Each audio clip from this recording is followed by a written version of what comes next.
Assalamualaikum warahmatullahi wabarakatuh. Saya Yofagil Efrila dengan NIM 2248201218 akan mempresentasikan hasil materi yang telah saya bikin mengenai nutraceutical.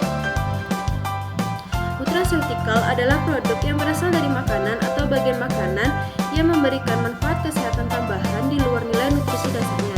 Produk ini dapat digunakan untuk meningkatkan kesehatan, mencegah penyakit kronis, menunda proses penuaan, dan mendukung fungsi atau struktur tubuh. Kemudian ada beberapa senyawa fitokimia yang bermanfaat. Yang pertama ada flavonoid, contohnya anggur dan teh hijau, sebagai antioksidan dan antiinflamasi. Yang kedua ada polifenol, contohnya beri, mengandung jantung dan pembuluh darah. Yang ketiga karotenoid, contohnya wortel dan tomat, dapat menjaga kesehatan mata dan kulit. Kemudian yang keempat ada saponin, tanin, terpenoid yang bersifat antimikroba dan anti kanker. Fungsi terapi nutraceutical yang pertama ada menurunkan risiko kanker, menjaga kesehatan jantung, mengatur kadar gula darah, mengurangi kolesterol, dan menyeimbangkan sistem imun. Adapun contoh bahan aktif dalam nutraceutical, yang pertama ada antioksidan, mencegah kerusakan sel akibat radikal bebas. Kedua ada vitamin dan mineral, penting untuk metabolisme dan fungsi tubuh. Yang ketiga ada serat pangan, meningkatkan pencernaan dan menurunkan kolesterol.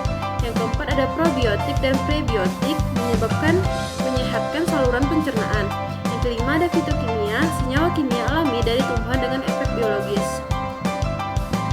Adapun kerusakan bahan pangan adalah perubahan pada bahan makanan yang menyebabkan penurunan kualitas baik dari segi rasa, tekstur, warna, bau, maupun keamanan dikonsumsi. Adapun penyebab kerusakannya yaitu yang pertama ada pertumbuhan mikroba seperti bakteri, jamur, dan ragi.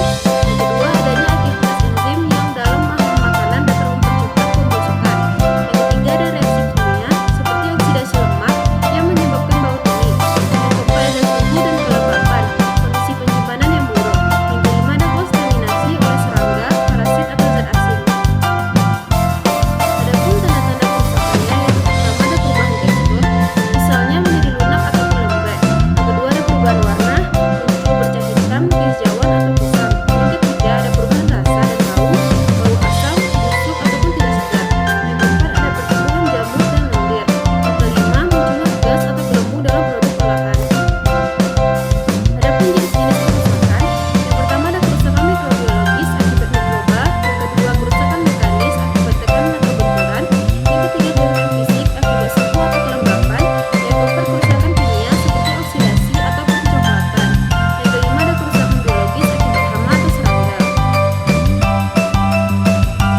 Adapun pencegahan kerusakan bahan pangan yang pertama, prinsip pencegahannya, tujuan utama dari pengawetan adalah memperpanjang umur simpan bahan pangan, menjaga kualitasnya, serta memastikan keamanan konsumen. Yang kedua ada metode penyimpanan, menyimpan bahan baku pada suhu rendah untuk pendingin, menghindari kelembapan tinggi dan sirkulasi udara buruk, dan menggunakan sistem gudang yang baik dan bersih. Adapun jenis-jenis pengawetan, yang pertama pengawetan suhu tinggi, blanching, perubusan singkat untuk menonaktifkan enzim dan mikroba. Contoh suhu dan lama blanching yaitu